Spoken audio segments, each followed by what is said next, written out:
Bismillahirrahmanirrahim. Assalamualaikum warahmatullahi wabarakatuh. Waalaikumsalam warahmatullahi wabarakatuh. Puji syukur kehadiran Allah Subhanahu wa Ta'ala yang telah melimpahkan rahmat dari hidayahnya sehingga pada siang hari ini kita berjumpa lagi dalam rangka kegiatan refleksi diskusi kasus nih. Ada kasus kemarin hari Sabtu kaitannya dengan pasien banyak kasus seperti ini ya yang merupakan kita lakukan diskusi. Mari kita berusaha mencoba untuk memperbaiki diri dalam memberikan pelayanan agar lebih baik lagi. Pada kegiatan kita ini sebenarnya kita tidak saling menyalahkan, tapi lebih berbagi bagaimana kita meningkatkan pengetahuan sumber daya manusia dan juga merefleksi dari pengalaman-pengalaman yang sudah ada. Dan jika memang yang selama ini kita hadapi adalah suatu hal yang biasa, ke depan tidak terjadi hal yang luar biasa seperti pada kasus ini, karena kasus ini jarang. Acara dimulai, mari kita buka dengan bacaan basmalah bersama-sama agar acara ini berjalan lancar. Bismillahirrahmanirrahim. Tadi untuk tujuan pertemuan kali ini sudah saya sampaikan, guys. Untuk menyingkat acara, silakan untuk menyampaikan permasalahan dari diskusi ini. Terima kasih kepada Bu Suri. Di sini saya izin akan membacakan kronologi kasusnya. Jadi kasusnya ini terjadi pada perempuan, namanya itu Nyonya M, umur 30 tahun. G2 P1A0, hamilnya itu 39 minggu 3 hari, teman-teman. Nah, itu awalnya itu keluhannya kencang-kencang bisa pukul 7. Terus datang ke puskesmas itu jam 12. Hasil pengkajiannya itu tidak ada riwayat hipertensi, diabetes, asma, jantung. Terus juga tidak ada riwayat persalinan yang lalu dengan perdarahan. Nah, hasil pemeriksaan yang didapatkan itu awalnya kesadaran umumnya baik, kesadaran kompos mentis, tekanan darahnya 122/78, nadinya 87, suhunya 36,5, pernapasannya 20, saturasinya 99. Kemudian didapatkan TFU 33 cm, presentasi kepala, punggung kiri, DJJ 134, bisnya 2-3 kali selama 30-40 menit dalam 10 menit. Nah, ini masuk ke dalam bis yang ada kuat. Kemudian pada saat itu dilakukan VT. Dari pemeriksaan VT ini terdapat pembukaan 2 cm. Kemudian STRD-nya positif. Nah, dari hasil pemeriksaan lab itu diketahui dari buka IA ini HB-nya itu normal 12,3, kemudian golongan darahnya O, GDS-nya 119, kemudian triper E-nya itu non reaktif. Kemudian lapor dokter ya setelah dilakukan pemeriksaan untuk rencana evaluasi kemajuan persalinan 4 jam lagi di pukul 4. Kemudian setelah itu bidan menjelaskan kepada keluarga pasien itu dianjurkan untuk miring kiri ya seperti biasa, asuhannya yaitu miring kiri, teknik relaksasi. Kemudian rencana evaluasi kemajuan persalinan ini akan dilakukan 4 jam. Kemudian bidan juga menjelaskan tanda bahaya persalinan seperti mual, pusing, pendengaran kabur, peningkatan tekanan darah. Kemudian juga bidan menjelaskan tentang gawat pada janin seperti meningkatnya DJJ atau penurunan DJJ, menganjurkan ibu untuk memenuhi kebutuhan nutrisi, makan dan minum. Nah, seharusnya kan ini dilakukan pemeriksaan itu pukul 4, tapi waktu pukul 1 siang pasien itu tiba-tiba mengatakan ketubannya pecah dan ingin mengejar. Kemudian bidan itu melakukan pemeriksaan. Nah, pemeriksaannya itu hasilnya itu lengkap, kepalanya udah dirotiba, kemudian diisinya 4-5 kali selama 10 menit lah, lamanya itu 40 detik. Nah, hasil DJJ pada pemeriksaan ini kurang lebih 135. Lah, karena pemeriksaannya udah lengkap, selanjutnya rencananya itu pimpin persalinan, posisikan pasien, pimpin persalinan. Nah, bayinya ini lahir jam 1:05, jadi kalau bayinya itu berlangsung hanya 5 menit saja. Nah, habis itu bayinya lahir secara spontan, kemudian tidak asfasia.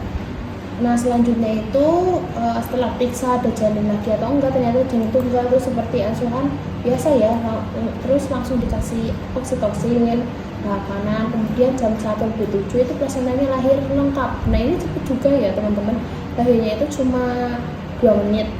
Nah kemudian 3 menit kemudian itu terjadi perdarahan.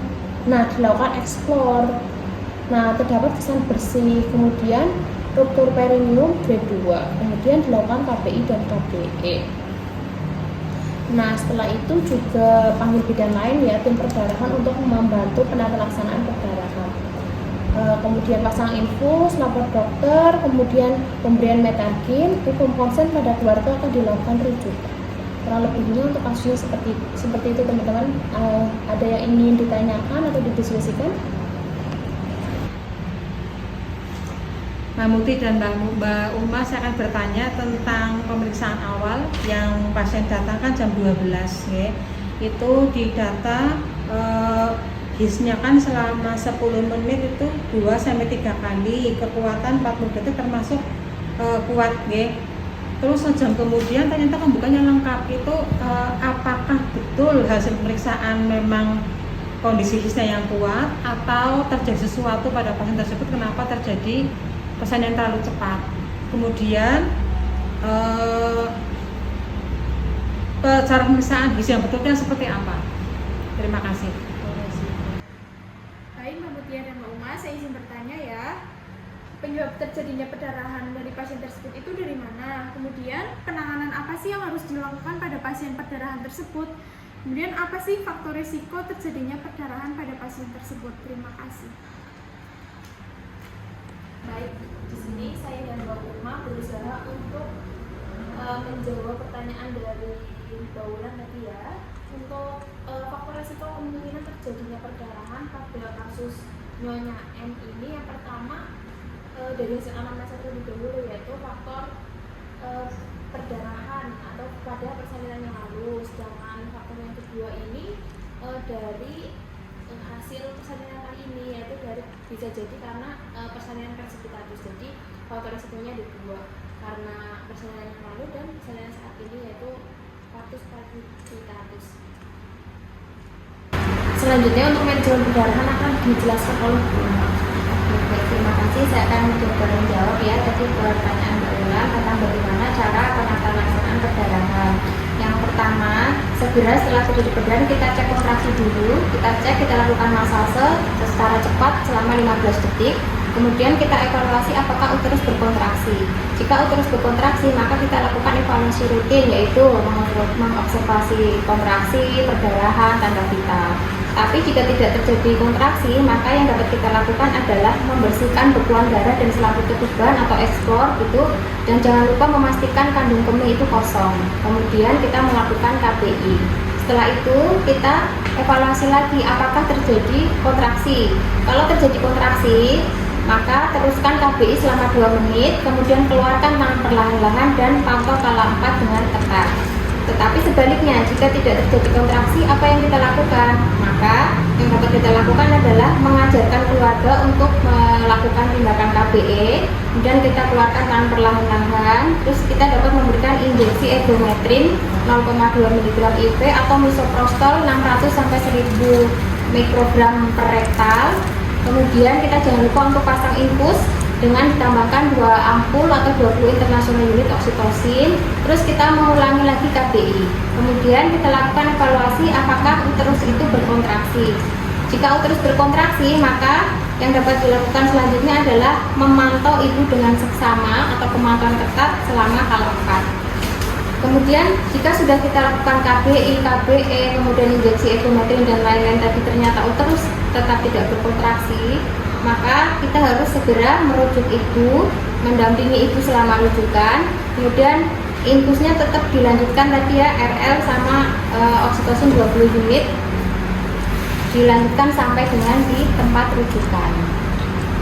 Saya akan menjawab pertanyaan dari Ibu Dia terkait HIS. Bisa jadi waktu awal pemeriksaan itu ada 2 kemungkinan, apakah benar HIS-nya benar segitu, atau juga apakah ada kesalahan dalam perhitungan HIS juga bisa. Nah, kita lihat estimasi yang pertama dulu. Jika pada saat itu penghitungan HIS itu benar, itu bisa jadi ketika beberapa waktu kemudian itu HIS menjadi hiperflasi, karena HIS juga bisa berpengaruh beberapa hal. Nah, kemudian untuk opsi yang kedua ada kesalahan di penghitungan HIS. Oleh karena itu pentingnya dilakukan perhitungan HIS yang benar-benar pada saat pengkajian HIS pada pasien. Cara menghitung HIS yang benar itu dilakukan selama 10 menit dengan cara kita melakukan pemeriksaan pada bagian perut ibu dengan tangan kita meletakkan di bagian bagian fundus di perut ibu, diletakkan, dihitung berapa lama kontraksinya, durasi dan frekuensinya selama 10 menit. Gitu. Jadi sangat penting ya teman-teman untuk menghitung HIS, bukan hanya menanyakan kepada pasiennya katanya udah berapa menit sekali, atau kita menghitungnya hanya satu kali itu kira-kira berapa menit lalu dikalikan menjadi 10 menit. Tidak ya teman-teman. Jadi harus dihitung selama 10 menit ya. Iya. Kemudian mungkin sedikit menambahkan pentingnya kita melakukan dokumentasi ya. Jadi ketika kita memeriksa jangan lupa untuk didokumentasikan, sehingga nanti ketika ada gap atau kesenjangan kira-kira di mana ini ketidaknormalan itu muncul, maka akan segera diketahui. Jangan nanti dokumentasi nanti aja terakhiran gitu. Jadi biasakan untuk selalu mendokumentasikan hasil pemeriksaan saat itu. Siap. Teman-teman, mungkin biar lebih jelas kita sama-sama belajar lagi ya, mengingat kembali tentang bagaimana cara melakukan KBI dan KBE.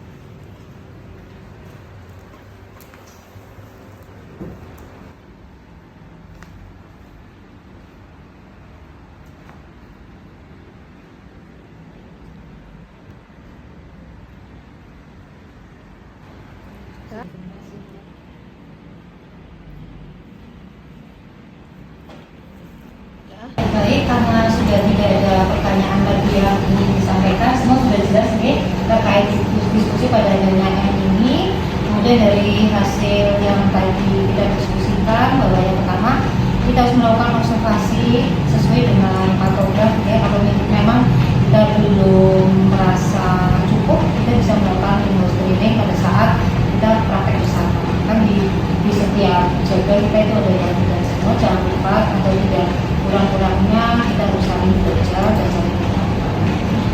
Yang kedua adalah jangan lupa pada semua kasus kita harus memperhatikan riwayat persaingan yang lalu sebagai dasar untuk melakukan pengawasan.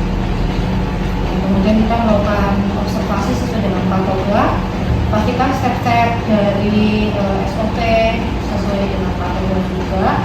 Kemudian tindak lanjutnya adalah kita harus membuat SPO ya, kaitannya dengan bagaimana melakukan penanganan perdarahan dan apa yang dilakukan ketika terjadi perdarahan. Berapa sih cairan yang kita butuhkan, itu juga perlu dilakukan dan perlu dibuat job aid yang kita pasang di ruang persalinan untuk membantu kita dalam cepat melakukan penanganan pada kasus-kasus perdarahan dan mengingatkan kita bagaimana melakukan penanganan. Mungkin itu ada yang mau ditambahkan? Tidak ada. Kalau tidak ada, nanti kita lanjutkan dengan diskusi untuk rencana tindak lanjutnya. Kita buat catatan, kita buat dokumentasi untuk evaluasi kegiatan selanjutnya. Kalau tidak ada pertanyaan, mari kita cukupkan waktu sampai sekian. Terima kasih atas kehadirannya. Semoga kegiatan refleksi diskusi kasus ini bermanfaat bagi kita semua. Mari kita tutup dengan ucapan alhamdulillah. Alhamdulillah. Assalamualaikum warahmatullahi wabarakatuh. Waalaikumsalam.